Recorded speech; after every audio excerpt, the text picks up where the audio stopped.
عمر فاروق اعظم باب نمبر 4 عمر فاروق عہد صدیقی میں نبی اکرم صلی اللہ علیہ وسلم کی وفات کا یقین ہوتے ہی سب سے پہلے عمر ابن خطاب نے اس مسئلے پر غور فرمانا شروع کیا اور حقیقت اپنے تمام پہلوؤں کے ساتھ آن کے آن میں واضح ہو گئی کہ اگر سہل انگیزی سے کام نہ لیا گیا اور فوراً ہی خلیفہ کا انتخاب نہ کیا گیا جو سیاسی امور میں مسلمانوں کی رہنمائی کرے تو ہو سکتا ہے کہ مہاجرین اور انصار میں اختلاف پیدا ہو جائے اور ہو سکتا ہے کہ عرب کے تمام ممالک میں بغاوت کی آگ بھڑک اٹھے۔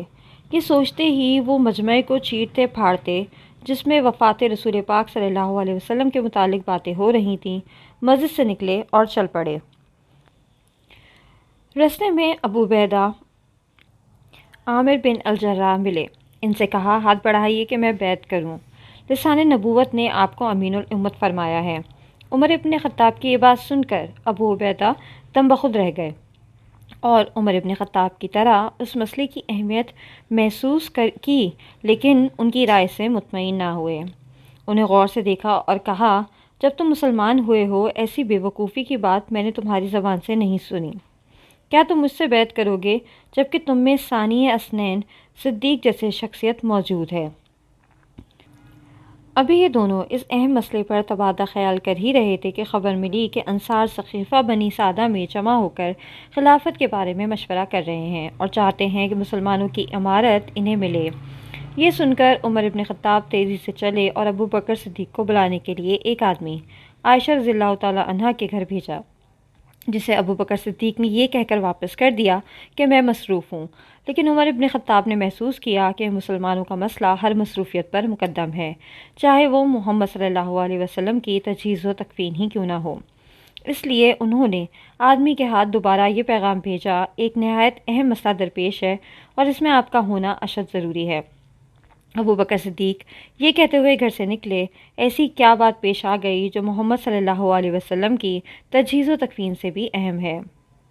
عمر ابن خطاب نے جواب دیا آپ کو نہیں معلوم کہ انصار ثقیفہ بنی سعدہ میں جمع ہے اور سعد بن عبادہ کو مسلمانوں کا امیر بنانا چاہتے ہیں۔ جو بات وہاں سب سے زیادہ پسند کی جا رہی ہے وہ یہ ہے کہ ایک امیر انصار میں سے ہو اور ایک مہاجرین میں سے۔ ابو بکر صدیق نے معاملے کی نزاکت کو محسوس فرما لیا اور عمر ابن خطاب اور حضرت ابو عبیدہ کے ساتھ تیزی سے ثقیفہ بنی سعدہ کی طرف روانہ ہو گئے۔ وہاں پہنچ کر ابو بکر صدیق نے بڑی احتیاط اور نرمی کے ساتھ انصار کے جھگڑے کو اپنے ہاتھ میں لے لیا اور عمر ابن خطاب سے کہہ دیا کہ میرے پاس کھڑے ہو کر خاموشی سے فیصلے کا انتظار کرو۔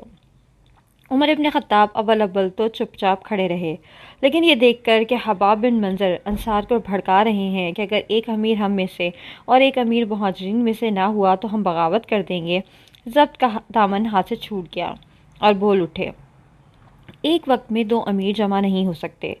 خدا کی قسم عرب تمہاری سیادت ہرگز تسلیم نہیں کریں گے، جبکہ نبی علیہ الصلوۃ والسلام تم میں سے نہیں تھے۔ وہ تو انہی کو اپنا امیر بنائیں گے جن میں نبوت تھی۔ اس روشن دلیل اور اس نمایاں اقتدار سے جو کوئی انکار کرے گا ہم اس سے لڑیں گے۔ حضرت محمد صلی اللہ علیہ وسلم ہمارے عزیز و اقارب ہیں۔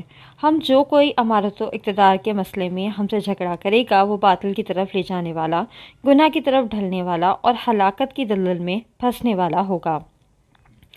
ان کی اس بات کے جواب میں حباب نے انصار سے مطالبہ کیا کہ مہاجرین کو مدینہ سے نکال دیں یا ان پر حکومت کریں۔ اس کے بعد ان تینوں مہاجرین سے خطاب کر کے کہا خدا کی قسم اگر تم چاہو تو ہم تمہیں اب بھی باہر نکال کریں۔ عمر ابن خطاب نے چیخ کر کہا تو پھر اللہ تمہیں ہلاک کر دے گا۔ حباب نے ترکی بترکی جواب دیا نہیں، تمہیں ہلاک کرے گا۔ ان جملوں نے جذبات میں طوفان برپا کر دیا۔ فوراً ابو عبیدہ بن الجراح نے مداخلت کی اور اہل مدینہ سے خطاب کرتے ہوئے کہا اے گروہ انصار، تم نے حمایت و نصرت میں سبقت کی تھی، اب توڑ پھوڑ میں پہل نہ کرو۔ ابو عبیدہ الجراح کی اس بات نے دلوں کا جوش ٹھنڈا کر دیا اور لوگوں میں بحث و مباحثہ پھر شروع ہو گیا۔ بشیر بن سعد قبیلہ خزرج کے ایک ممتاز فرد تھے۔ وہ مہاجرین کے ہم نوا بن گئے جس سے انصار کے اتحاد میں رکھنا پڑ گیا۔ ابو بکر صدیق نے اسی وقت اندازہ کر لیا کہ رستہ ہموار ہو گیا ہے اور یہ لمحہ فصل ہے، چنانچہ انہوں نے انصار کو فرقہ بندی سے بچنے اور جماعت کی طرف آنے کی دعوت دی۔ اس کے بعد عمر ابن خطاب اور ابو عبیدہ کا ہاتھ پکڑ کے بلند آواز سے فرمایا، یہ عمر ابن خطاب ہیں اور یہ ابو عبیدہ، ان میں سے جس کے ہاتھ پر چاہو بیعت کر لو۔ عمر ابن خطاب نے دیکھا کہ لوگوں میں اختلاف پایا جاتا ہے، اسے جڑ پکڑنے کی مہلت نہیں دینی چاہیے۔ وہ اٹھے اور اپنی پاٹدار آواز میں فرمایا، ابو بکر صدیق اپنا ہاتھ آگے بڑھائیے۔ ابو بکر نے اپنا ہاتھ آگے بڑھا دیا اور عمر ابن خطاب نے یہ کہتے ہوئے بیعت کر لی، ابو بکر صدیق، کیا محمد صلی اللہ علیہ وسلم نے یہ حکم نہیں دیا تھا کہ آپ مسلمانوں کو نماز پڑھائیں؟ آپ خلیفہ رسول ہیں اور ہم آپ کے ہاتھ پر اس لیے بیعت کر رہے ہیں کہ آپ ہم سب سے زیادہ محمد صلی اللہ علیہ وسلم کو محبوب تھے۔ ابو عبیدہ نے بیعت کرتے ہوئے کہا، آپ افضل مہاجرین ہیں، آپ دونوں میں سے دوسرے ہیں۔ جب وہ دونوں غار میں تھے، آپ نماز میں محمد صلی اللہ علیہ وسلم کے نائب ہیں، اور نماز مسلمانوں کے دین میں سب سے افضل ہے۔ پھر کون ہے جو آپ پر فضیلت رکھتا ہو اور آپ کے ہوتے ہوئے امارت کا منصب سنبھالے؟ اس کے بعد اہل ثقیفہ کا تانتا بن گیا، اور سوائے سعد بن عبادہ کے سب نے حضرت ابوبکر صدیق کے ہاتھ پر بیعت کر لی۔ بیعت ختم ہو گئی تو سب کے سب مسجد نبوی میں آئے کہ حضرت عائشہ کے گھر سے رسول پاک صلی اللہ علیہ وسلم کی تجہیز و تکفین کے متعلق اطلاع حاصل کریں۔ دوسرے دن ابوبکر صدیق مسجد نبوی میں تشریف لائے اور عمر فاروق مسلمانوں سے مدد چاہنے کھڑے ہو گئے کہ محمد صلی اللہ علیہ وسلم کی وفات سے انکار میری غلطی تھی۔ انہوں نے فرمایا، میں نے کل آپ سے ایسی بات کہی جو نہ مجھے کتاب اللہ میں کہیں ملی، نہ حضرت محمد صلی اللہ علیہ وسلم نے کبھی مجھ سے فرمائی تھی، لیکن میرا اپنا یہ خیال تھا کہ رسول پاک صلی اللہ علیہ وسلم رہنمائی فرماتے رہیں گے اور آخر تک ہم میں موجود رہیں گے۔ لیکن اللہ نے اپنی وہ کتاب ہم میں باقی رکھی ہے جس سے اس کے رسول پاک صلی اللہ علیہ وسلم نے ہدایت پائی تھی۔ اگر ہم بھی اس سے وابستہ رہیں گے تو اللہ اپنے رسول پاک صلی اللہ علیہ وسلم کی طرح ہمیں بھی اس کے ذریعے ہدایت دیتا رہے گا۔ اللہ نے ہماری باغ دوڑ ایک ایسے شخص کے حوالے کی ہے جو ہم میں سب سے بہتر ہے، بس اٹھو اور اس کی بیعت کرو۔ سب لوگ اٹھ کھڑے ہوئے اور ثقیفہ بنی سعدہ کی بیعت کے بعد مسجد نبوی میں عام بیعت ہوئی۔ محمد رسول اللہ صلی اللہ علیہ وسلم کی وفات کے بعد یہ حضرت عمر ابن خطاب کا پہلا موقف تھا، اور جیسا کہ ہم نے دیکھا دور اندیشی، سلامت نظر اور حسن سیاست کا موقف تھا۔ یہی نہیں بلکہ اس سے عمر ابن خطاب کی قائدانہ صلاحیتیں جھلکتی تھیں، اور ظاہر ہوتا تھا کہ اپنی بے غرضی اور تمام تر توجہ جماعت کی بھلائی اور اس کے حسن انتظام پر مرکوز رکھنے کے باوجود صرف وہی ہیں جو ابھرتی ہوئی سلطنت کی سیاسی رہنمائی کر سکتے ہیں۔ بیعت کے بعد ابو بکر صدیق کی سیاست یہ تھی کہ جو کام محمد صلی اللہ علیہ وسلم نے اختیار فرمایا ہے اسے ترک نہ کیا جائے، اور جو کام آپ نے ترک فرمایا ہے اسے اختیار نہ کیا جائے۔ چنانچہ مسندارہ خلافت ہونے کے بعد سب سے پہلا حکم جو ابو بکر صدیق نے صادر فرمایا وہ یہ تھا کہ محمد صلی اللہ علیہ وسلم نے اسامہ بن زید کی سرکردگی میں جو لشکر روم اور شام پر حملے کی غرض سے بھیجنے کی تیاری فرمائی تھی وہ بھیج دیے جائیں۔ اس حکم سے مسلمان جزبز ہوئے جس طرح عہد رسالت میں ہوئے تھے۔ وجہ یہ تھی کہ اسامہ نوعمر تھے اور ان کا سن اس وقت 20 سے کم تھا۔ اس کے علاوہ مسلمانوں کو یہ خدشہ بھی تھا، اور اسی نے ان کو زیادہ چین بجبیں کر رکھا تھا کہ اگر یہ لشکر روانہ کر دیا گیا تو مدینہ خطرے میں پڑ جائے گا، عرب اس پر حملہ آور ہو جائیں گے اور اس کے اقتدار کو صدمہ پہنچانے میں کوئی کسر نہ اٹھا رکھیں گے۔ اس لیے انہوں نے ابو بکر صدیق سے عرض کیا کہ یہ لوگ اسامہ کا لشکر جلیل القدر مسلمان ہیں، اور عرب جیسا کہ آپ خود بھی جانتے ہیں آپ کے خلاف بغاوت کرنے پر تلے بیٹھے ہیں۔ ایسی صورت میں مناسب نہیں ہے کہ آپ مسلمانوں کی ایک جماعت کو اپنے سے جدا کر دیں۔ ابو بکر صدیق نے حتمی لہجے میں جواب دیا، قسم ہے اس ذات کی جس کے ہاتھ میں ابو بکر صدیق کی جان ہے، اگر میں جانتا ہوتا کہ درندے مجھے اٹھا لے جائیں گے پھر بھی محمد صلی اللہ علیہ وسلم کی فرمان کی تعمیل میں اس لشکر کو ضرور بھیجتا۔ اگر شہر میں میرے سوا کوئی متنفذ نہ رہے تو بھی لشکر جائے گا اور ضرور جائے گا۔ اب یہاں یہ سوال آتا ہے کہ عمر ابن خطاب کی سیاست اس وقت میں کیا تھی؟ کہا جاتا ہے کہ اسامہ نے عمر ابن خطاب سے درخواست کی کہ ابو بکر صدیق سے کہہ کر اس لشکر کو مدینہ واپس بلوا لیں تاکہ وہ مشرکین کے خلاف ان کی مدد کر سکیں۔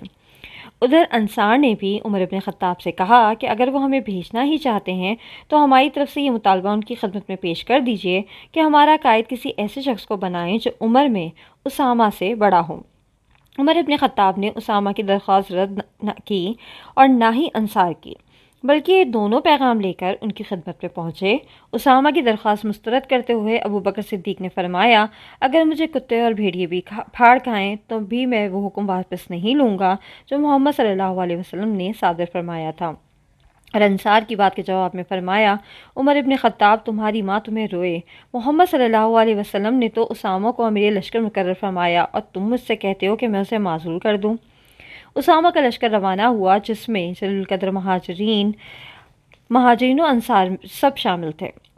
اس لشکر میں عمر ابن خطاب کی حیثیت بھی ایک عام سپاہی کی سی تھی جو سردار لشکر اسامہ کے تابع فرمان تھے۔ ابو بکر صدیق لشکر کو رخصت کرنے اور ضروری ہدایات دینے کے لیے ساتھ گئے۔ جب واپس آنے لگے تو اسامہ سے فرمایا، اگر مناسب سمجھو تو عمر ابن خطاب کو میری مدد کے لیے چھوڑ دو۔ اسامہ نے عمر ابن خطاب کو اجازت دے دی کہ وہ لشکر چھوڑ کے ابو بکر صدیق کے ساتھ واپس چلے جائیں۔ یہاں پر اس بات پر غور کرنا بہت ضروری ہے کہ حضرت عمر فاروق اور حضرت ابو بکر صدیق کے درمیان جو سیاسی نظریے کا اختلاف ہوا ہے اس کی جو ریزن ہے وہ یہ ہے کہ حضرت ابو بکر صدیق مقلد تھے، مجتہد نہیں تھے۔ چنانچہ جو کام رسول پاک صلی اللہ علیہ وسلم نے کیا تھا اس کی تقلید ان پر فرض تھی۔ مسلمان جو چاہے کہیں اور جتنی چاہے ان کی مخالفت کریں، لیکن وہ ایسی کوئی بات ہرگز نہیں سنیں گے جو انہیں محمد صلی اللہ علیہ وسلم کی حکم کی تعمیل سے روک دے۔ مگر عمر ابن خطاب کی رائے ایک سیاستدان کے حساب سے بھی بالکل درست تھی، کیونکہ وہ اپنے گرد و پیش کے واقعات کو پوری اہمیت دیتے تھے اور وہ اس وقت کے حالات کو دیکھ رہے تھے، اور انہوں نے یہ دیکھا تھا کہ ثقیفہ بنی سعدہ کے اجتماع میں مہاجرین اور انصار کے درمیان اختلاف پیدا ہو گیا تھا۔ تو ان کو ایسا لگا کہ اگر اسامہ بن زید کی سرکردگی کو ختم کر دیا جائے، ان کی سپہ سالاری کو ختم کر کے اس چیز کو جو ہے وہ بہتر بنایا جا سکتا ہے، تو اس کے اندر کوئی حرج نہیں ہے۔ حضرت ابو بکر صدیق اور حضرت عمر ابن خطاب کے درمیان اسی قسم کا اختلاف رائے ایک اور موقع پر بھی پیدا ہوا تھا۔ اسامہ بن زید کا لشکر ابھی جزیرہ نمائے عرب کے شمال میں روم کے حامیوں سے برسر پیکار ہی تھا کہ ابس اور زبیان کے قبیلوں نے جو مدینے کے قریب ہی آباد تھے زکوٰۃ دینے سے انکار کر دیا۔ ابو بکر صدیق نے بزور شمشیر انہیں راہ راست پر لانے کا فیصلہ کیا اور اپنے مخالفین کی دلیل مسترد کرتے ہوئے فرمایا، خدا کی قسم اگر وہ مجھے اونٹ باندھنے کی رسی بھی دینے سے انکار کریں گے جو محمد صلی اللہ علیہ وسلم کی خدمت میں بطور زکوٰۃ پیش کیا کرتے تھے تو میں ان سے قتال کروں گا۔ اس موقع پر عمر ابن خطاب ان لوگوں کے ساتھ تھے جو مانعین زکوٰۃ پر تشدد کیے جانے کے خلاف تھے اور چاہتے تھے کہ مرتدین کے مقابلے میں ان سے مدد لی جائے۔ عمر ابن خطاب نے انتہائی تند لہجے میں ابو بکر صدیق سے کہا، آپ ان لوگوں سے کیسے جنگ کر سکتے ہیں جبکہ حضرت محمد صلی اللہ علیہ وسلم کا ارشاد ہے کہ مجھے حکم ملا ہے کہ میں لوگوں سے جنگ کرتا رہوں جب تک کہ وہ لا الہ الا اللہ وان محمد رسول اللہ نہ کہیں، اور جس کسی نے یہ کہہ دیا اس نے اپنے مال اور اپنی جان کو مجھ سے محفوظ کر لیا، الا یہ کہ اس کا کوئی حق ہو اور ان لوگوں کا حساب اللہ کے ذمہ ہے۔ ابو بکر صدیق نے عمر ابن خطاب کے اعتراض کا جواب دیتے ہوئے فرمایا، خدا کی قسم میں اس سے ضرور جنگ کروں گا جو نماز اور زکوٰۃ میں فرق کرے گا۔ زکوٰۃ مال کا حق ہے اور محمد صلی اللہ علیہ وسلم نے فرمایا ہے الا یہ کہ اس کا کوئی حق ہو۔ اس اختلاف رائے اور ان تمام مشکلات کے باوجود جو حضرت ابو بکر صدیق کو مانعین زکوٰۃ سے جنگ کرنے اور ان پر فتح پانے کے سلسلے میں پیش آئیں، ان دونوں بزرگوں کے رشتہ اخلاص و محبت میں کوئی فرق نہ آیا۔ عمر ابن خطاب ابو بکر صدیق کے ہم پہلو مسلمانوں کی صف میں شامل ہو کر جہاد کرنے تشریف لے گئے، جس کی وجہ یہ تھی کہ عمر ابن خطاب نظم کے علمبردار تھے، اسلامی حکومت کی زمام کار ابو بکر صدیق کے ہاتھ میں تھی، وہی اس کے ذمہ دار تھے اور انہی کی ثوابدید پر اس کے معاملات کا انحصار تھا۔ ایسی صورت میں عمر ابن خطاب کا بس یہ فرض تھا کہ اپنا مشورہ خلیفہ کی خدمت میں پیش کر دیں اور جو حکم وہ دیں اس کی اطاعت کریں۔ چنانچہ انہوں نے یہی کیا اور ابو بکر صدیق کے ساتھ ایک وزیر کی حیثیت سے کام کرتے رہے، جس کی بات سنی جاتی تھی اور جس کے مشوروں کو قدر کی نگاہ سے دیکھا جاتا تھا۔ ابو بکر صدیق نے مانعین زکوٰۃ پر فتح پائی اور یہ فتح ان کی رجاحت فکر اور حسن سیاست کا کھلا ہوا ثبوت تھی۔ اس سلسلے میں عمر ابن خطاب سے ایک روایت ہے کہ آپ نے فرمایا، خدا کی قسم میں کبھی اپنی رائے سے نہ ہٹتا مگر میں نے دیکھا کہ اللہ نے ابو بکر صدیق کا سینہ جہاد کے واسطے کشادہ کر دیا ہے اور مجھے معلوم ہو گیا کہ وہ حق پر ہیں۔ چنانچہ اس فتح کے بعد ابو بکر صدیق نے تمام جزیرہ نماء عرب میں مرتدین کے خلاف جنگ کرنی چاہی تو کسی نے ان کی مخالفت نہ کی۔ مدینہ کی افواج عمرو بن عاص اور حضرت خالد بن ولید کی سرکردگی میں قضاء اور بنو اسد کے مرتدین سے لڑنے اور انہیں دوبارہ اللہ کے دین میں شامل کرنے کے لیے روانہ ہوئیں۔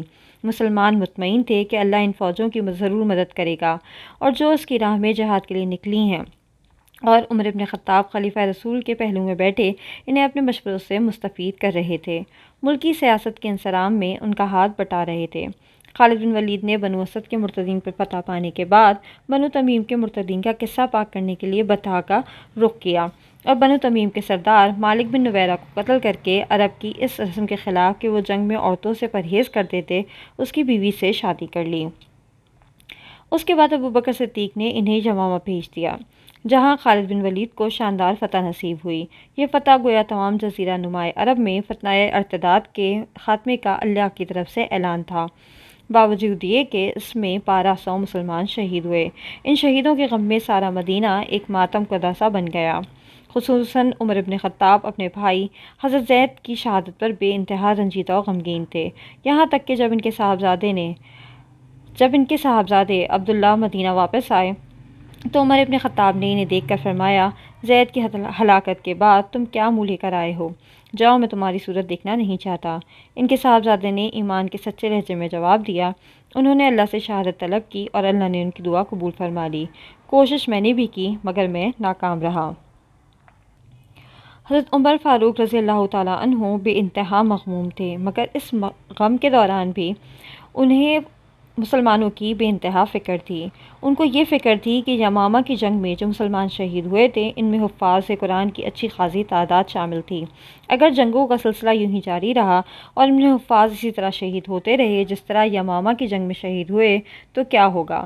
یہ موضوع تھا جس پر عمر ابن خطاب نے سوچنا شروع کیا اور بالآخر ایک نتیجے پر پہنچ گئے۔ اس کے بعد ابو بکر صدیق کی خدمت میں حاضر ہوئے جو اس وقت مسجد نبوی میں تشریف فرما تھے، اور ان سے کہا، یمامہ کی جنگ میں بہت سے حفاظ شہید ہو گئے ہیں۔ مجھے اندیشہ ہے کہ اگر دوسری جنگوں میں بھی حفاظ کی شہادت کا یہ سلسلہ اسی طرح جاری رہا تو قرآن کا بیشتر حصہ ان کے ساتھ ختم ہو جائے گا۔ میری رائے ہے آپ جمع قرآن کا حکم صادر فرما دیجیے۔ ابو بکر صدیق کے لیے یہ بات بالکل نئی اور خلاف توقع تھی۔ انہوں نے جواب میں فرمایا، میں وہ کام کیسے کر سکتا ہوں جو محمد صلی اللہ علیہ وسلم نے نہیں کیا؟ لیکن عمر ابن خطاب اپنی رائے کو دلیل سے ثابت کر رہے تھے۔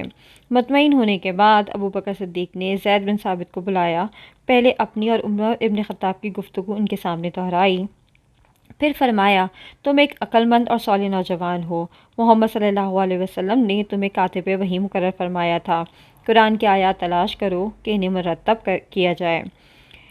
ابتدا میں ابو بکر صدیق کی طرح زید کو بھی تردد ہوا، لیکن آخر اللہ نے ان کی خدمت کے لیے ان کا سینہ بھی کشادہ کر دیا اور انہوں نے ہڈیوں، کاغذ کے پرزوں، کھجور کی تختیوں اور مسلمانوں کے سینوں سے قرآن کی آیات تلاش کر کے ایک جگہ جمع کر دیں۔ اس طرح حضرت عمر فاروق کے مشورے سے قرآن مرتب کیا گیا اور وہ آج تک اپنی اصلی صورت میں قائم و دائم ہے، یہاں تک کہ ایک انگلش ہسٹورین نے جس کا نام ولیم مور تھا، اس نے یہ کہا کہ سچ تو یہ ہے کہ تمام دنیا میں قرآن کے سوا کوئی کتاب نہیں جو پورے 1200 برس تک اپنے متن کی صحت و دقت کے ساتھ اسی طرح محفوظ رہی ہو۔ ایک روایت میں ہے کہ سب سے پہلے عمر ابن خطاب نے قرآن کو مصحف کی صورت میں جمع کیا، لیکن یہ قول تواتر کے خلاف ہے۔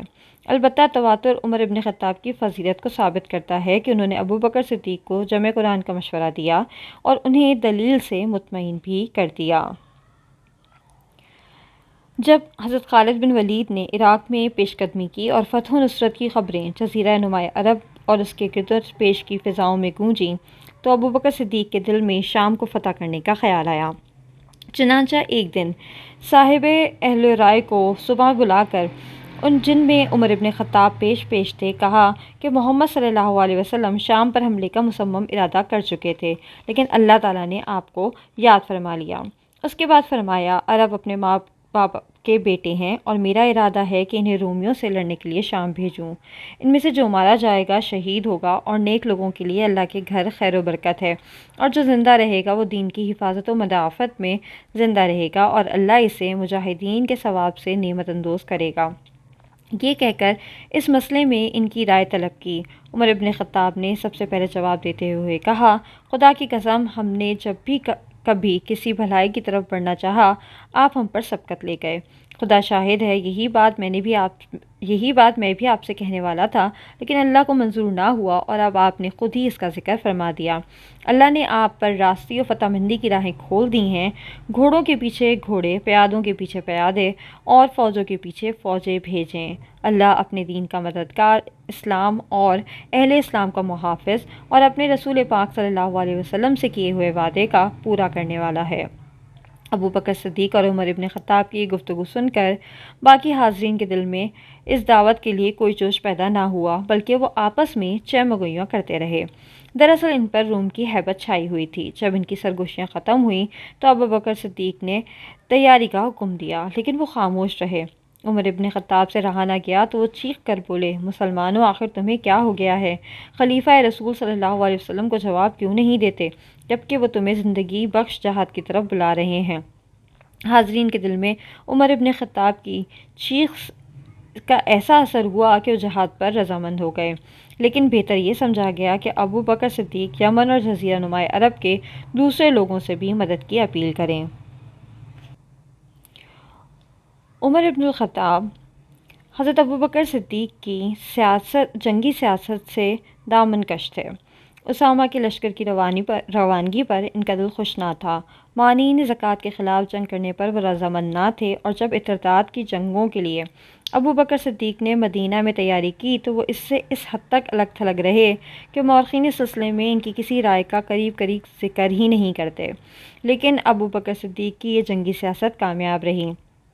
پہلے ارتداد کا فتنہ موت کی نیند سویا، پھر عراق فتح ہوا۔ یہ دیکھ کر عمر ابن خطاب نے اپنا خط فکر بدلا اور پوری قوت کے ساتھ اس سیاست کی تائید کرنے لگے جس طرح قبول اسلام کے بعد ان میں تبدیلی پیدا ہوئی تھی، اور وہ پوری قوت کے ساتھ اسلام کی حمایت کرنے لگے۔ عمر ابن خطاب کی فکر کا یہ نیا موڑ ہی تھا جس کی بنا پر ابو بکر صدیق نے اپنے بعد خلافت کا بار سنبھالنے کے لیے ان کو منتخب فرمایا، اور فتح و نصرت کی جس سیاست کا آغاز خلیفہ اول نے فرمایا تھا وہ ان کے دور میں پوری طرح کامیاب ہوئی۔ آگے چل کر ہم اور بھی دیکھیں گے کہ عمر ابن خطاب کی شجاعت و بصالت نے کس طرح اس سیاست کو فروغ دیا کہ اس نے ایران اور روم کی دو عظیم الشان سلطنتوں کو پامال کر کے اسلامی سلطنت کی بنیادیں مستحکم کر دیں۔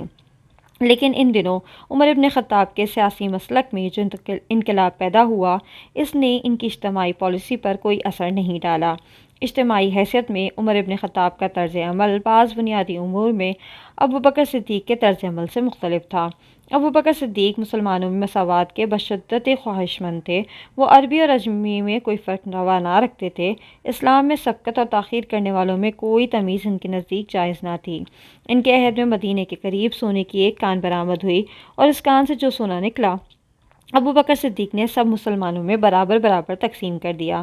ان سے جب کہا گیا کہ سابقون الاولون سے ان کی حیثیت کے مطابق ترجیحی سلوک کیا جائے تو انہوں نے جواب میں فرمایا کہ وہ اللہ کے لیے اسلام لائے تھے، اور ان کا اجر اللہ کے پاس ہے جو انہیں آخر میں ملے گا، یہ حصہ تو دنیا کا ہے۔ پھر جب انہوں نے شام پر حملے کا ارادہ فرمایا تو اہل مکہ سے بھی مشاورت و آنت چاہی جس طرح اہل مدینہ سے چاہی تھی، لیکن عمر ابن خطاب اپنی پالیسی میں طبقاتی نظام کی طرف مائل تھے۔ وہ سابقون الاولون کو عام مسلمانوں اور اہل بیت کو سابقون الاولون پر ترجیح دیتے تھے۔ حضرت عمر ابن خطاب اپنے اس طبقاتی میلان کو عہد صدیقی میں چھپاتے نہیں تھے۔ جب حضرت ابو بکر صدیق نے شام پر حملے کے لیے اہل مدینہ کی طرح اہل مکہ سے بھی مشاورت و آنت چاہی تو عمر ابن خطاب نے ان پر اعتراض کیا، اور اس لیے کیا کہ وہ اسلام میں سبقت کرنے والے مہاجرین و انصار کو مشورہ و اثر میں تمام مسلمانوں پر ترجیحی حق دلوانا چاہتے تھے۔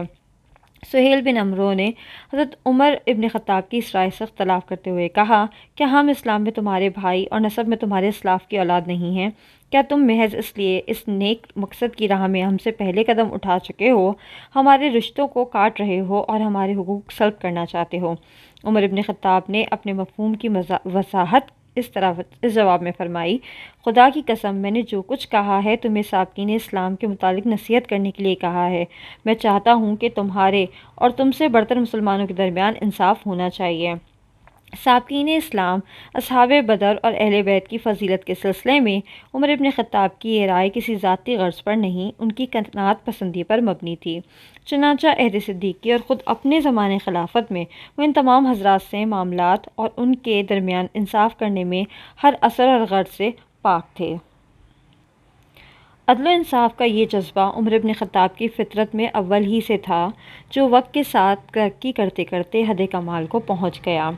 صلح حدیبیہ کے بعد وہ نبی رحمۃ اللہ علیہ الصلوۃ والسلام کی خدمت اقدس میں حاضر ہوئے اور سرکار رسالت علیہ الصلوۃ والسلام کے حضور پہ جھجک عرض کیا، کیا آپ اللہ کے رسول نہیں ہیں؟ کیا ہم مسلمان نہیں ہیں؟ کیا وہ مشرک نہیں ہیں؟ تو پھر ہم اپنے دین میں کمزوری کو دخل کیوں دے رہے ہیں؟ عمر ابن خطاب کی یہ جرأت استغنا کے اس نمائشی پندار کی پیدا کردہ نہ تھی، جو ضرورت کے وقت خوشامد اور چاپلوسی کا روپ دھار لیتا ہے۔ خوشامد اور چاپلوسی ان لوگوں کا کام ہے جنہیں دنیا اپنے جال میں پھنسا کر ذلیل کر دیتی ہے، لیکن جو شخص دنیا کو پائے حقارت سے ٹھکراتا ہے، وہ خوشامد اور چاپلوسی سے بدرجہ اولیٰ مستغنا ہوتا ہے۔ یہ صفت ان صالحین کی ہے جن کی روحیں عظیم اور جن کے دل آئینے کی طرح شفاف ہوتے ہیں۔ عمر ابن خطاب ان صالحین کی صف اول میں سے تھے۔ عمر ابن خطاب کے مزاج میں شدت تھی، جس کی وجہ سے اکثر اہل الرائے ان کی دوستی سے گھبراتے تھے، اور اہل الرائے ہی ملکی سیاست میں خلیفہ کے دست و بازو ہوتے ہیں۔ اگر ان میں اور عمر ابن خطاب میں خلوص کا رشتہ قائم نہ رہتا تو وہ اعانت بالرائے سے گریز کرتے، اور عمر ابن خطاب کے لیے ان کی اور ان کے ذریعے مملکت کی دیکھ بھال کرنا بہت دشوار ہو جاتا۔ کیا ابوبکر صدیق کے لیے مناسب نہ تھا کہ وہ عمر ابن خطاب کی صفات اور حسن سیاست کا موازنہ ان کی فطری درستی سے کرتے، جو ان کا کام بگاڑ سکتی تھی، اور اس حد تک بگاڑ سکتی تھی کہ ان کی باقی تمام خوبیاں بھی اس کی تلافی نہ کر سکتیں؟ ابوبکر صدیق نے اس مسئلے پر اس وقت غور فرمایا جب محسوس کیا کہ ان کی بیماری موت کی سرحدوں کے قریب آ گئی ہے۔ کیا وہ مسلمانوں کو ان کی مرضی پر چھوڑ دیتے اور اس باب میں انہیں کسی قسم کا مشورہ نہ دیتے؟ حضرت محمد صلی اللہ علیہ وسلم کی سنت پر عمل کرتے ہوئے کسی کو اپنا نائب مقرر نہ کرتے؟ یہ سب سے سہل اور آسان طریقہ تھا، لیکن ثقیفہ بنی سعدہ اور اس میں انصار کے طرز عمل کا نقشہ ابوبکر صدیق کی آنکھوں میں پھر گیا۔ انہوں نے سوچا کہ اگر اللہ تبارک و تعالیٰ مسلمانوں کی ان کی بیعت پر متفق نہ کر دیتے تو نہ جانے کیا کچھ پیش آ جاتا، اور اگر اب بھی ان کی وفات کے بعد مسلمانوں میں کوئی ایسا اختلاف پیدا ہو جاتا ہے تو اس کے نتائج بڑے دور رس اور نہایت خطرناک ہوں گے۔ اب بات صرف مہاجرین و انصار ہی کے دائرے میں نہیں رہے گی، بلکہ ان سے گزر کر عراق و شام کے مجاہدین میں پہنچے گی، جو ایران اور روم کی طاقتوں سے ٹکر لے رہے ہیں۔ اگر آپ کی وفات کے بعد مسلمان آپس میں الجھ گئے تو یہ اختلاف ایک فتنہ بن کر تمام جزیرہ نمائے عرب میں پھوٹ پڑے گا، جو سارا بنا بنایا کام بگاڑ دے گا اور فتح و توسیع کی اس سیاست کو موت کے گھاٹ اتار دے گا جو ابھی گھٹنوں کے بل چل رہی ہے۔ لیکن اگر وہ کسی کو خلیفہ نامزد کریں اور جسے نامزد کر دیں، مسلمانوں کا اس پر اجماع بھی ہو جائے تو یہ خطرہ آسانی سے ٹل سکتا ہے۔ محمد صلی اللہ علیہ وسلم نے اگر کسی کو اپنا خلیفہ نہیں بنایا تو اس کی وجہ یہ تھی کہ لوگ خلیفہ بنائے جانے والے کے متعلق کہیں یہ نہ سمجھ بیٹھیں کہ اس کی خلافت وحی ربانی کی عطا کردہ ہے اور وہ خلیفۃ اللہ بنا دیا جائے۔ لیکن اگر ابوبکر صدیق کسی کو اپنا خلیفہ منتخب کرتے ہیں تو اس اندیشے کے پیدا ہونے کا کوئی امکان نہیں۔ چنانچہ صبح ہوتے ہی ابوبکر صدیق نے عبد الرحمن بن عوف کو بلایا اور عمر ابن خطاب کے متعلق ان سے پوچھا۔ انہوں نے جواب میں کہا، واللہ ان کے متعلق آپ کی جو رائے ہے وہ اس سے بہتر ہے، لیکن مزاج میں سختی ہے۔ ابوبکر صدیق نے فرمایا، یہ سختی اس لیے ہے کہ وہ مجھے نرم باتیں ہیں، لیکن جب ذمہ داری ان پر آ پڑے گی تو اپنی بہت سی باتیں چھوڑ دیں گے، اور اے ابو محمد، میں نے بہت قریب سے ان کا مطالعہ کیا ہے اور دیکھا ہے کہ جب میں غصے میں ہوتا ہوں تو وہ غصہ فرو کرنے کی کوشش کرتے ہوئے نرمی دکھاتے ہیں، اور جب میں نرمی دکھاتا ہوں تو وہ سختی کا مشورہ دیتے ہیں۔ عبد الرحمن بن عوف کے چلے جانے کے بعد ابو بکر صدیق نے عثمان بن عفان کو بلایا اور عمر ابن خطاب کے بارے میں ان کی رائے معلوم کی۔ عثمان بن عفان نے فرمایا، خدا بہتر جانتا ہے، جہاں تک میرا تعلق ہے میں نے ان کا باطن ان کے ظاہر سے بہتر پایا ہے اور ہم میں ان جیسا کوئی نہیں۔ عثمان بن عفان کے تشریف لے جانے کے بعد ابو بکر صدیق نے سعید بن زید، اسید بن حضیر اور دوسرے مہاجرین و انصار سے مشورہ کیا کہ حضرت عمر ابن خطاب کی خلافت پر مسلمانوں کو متفق کرنا چاہتے ہیں۔ بعض صحابہ نے جب ان مشوروں کی خبر سنی تو انہیں اندیشہ ہوا کہ عمر ابن خطاب کو خلیفہ بنا دیا گیا تو ان کی سختی اور درستی مسلمانوں میں انتشار و افتراق پیدا کر دے گی۔ چنانچہ با اتفاق رائے یہ فیصلہ کیا گیا کہ ابو بکر صدیق سے مل کر انہیں اس ارادے سے باز رکھا جائے۔ اذن باریابی کے بعد یہ بزرگ حضرت ابو بکر صدیق کی خدمت میں حاضر ہوئے۔ طلحہ بن عبید اللہ نے کہا، کیا آپ اللہ کو کیا جواب دیں گے جب وہ آپ سے رعیت کی بابت سوال کرے گا؟ آپ عمر ابن خطاب کو ولی عہد مقرر کر رہے ہیں، حالانکہ آپ دیکھتے تھے کہ وہ لوگوں سے آپ کے سامنے کیسا برتاؤ کرتے ہیں۔ اس وقت کیا ہوگا جب آپ بھی اپنے رب کے پاس چلے جائیں گے اور لوگوں کا براہ راست ان سے واسطہ پڑے گا؟ ابو بکر صدیق غصے سے کانپ اٹھے اور کسی عزیز سے فرمایا، مجھے بٹھاؤ۔ بیٹھ گئے تو اس غصے کی حالت میں ارشاد فرمایا، کیا تم مجھے اللہ سے ڈراتے ہو؟ نامراد ہو جو تمہارے معاملے میں ظلم کو توشہ آخرت بنائے۔ میں اللہ سے کہوں گا، اے اللہ، میں تیرے بندوں پر اس شخص کو جانشین مقرر کر آیا ہوں جو تیری امت میں سب سے بہتر تھا۔ اس کے بعد آپ طلحہ کی طرف متوجہ ہوئے اور فرمایا، جو بات میں نے تم سے کہی ہے وہ اپنے پیچھے بیٹھے ہوئوں کو بھی سنا دو۔ اس گفتگو سے ابو بکر صدیق کو یہ اندیشہ ہو گیا کہ مسلمان برضا و رغبت عمر ابن خطاب کی خلافت پر متفق نہیں ہوں گے۔ اگلی صبح عبد الرحمن بن عوف حاضر ہوئے۔ علیگ سلیگ کے بعد ابو بکر صدیق نے ان سے ایسے لہجے میں گفتگو کی جیسے کل کے واقعے نے انہیں بہت دکھ دیا ہے، اور فرمایا، میں نے اپنی دانست میں تمہارا کام تم میں سب سے بہتر شخص کو سونپنا چاہا، لیکن تم سب اس پر ناک منہ چڑھا رہے ہو اور چاہتے ہو کہ یہ ذمہ داری کسی اور کے سپرد کی جائے۔ عبد الرحمن بن عوف نے جواب دیا، اللہ آپ پر رحم کرے، آپ اپنے دل کا بوجھ ہلکا کیجیے ورنہ آپ کی بیماری میں اضافہ ہوگا۔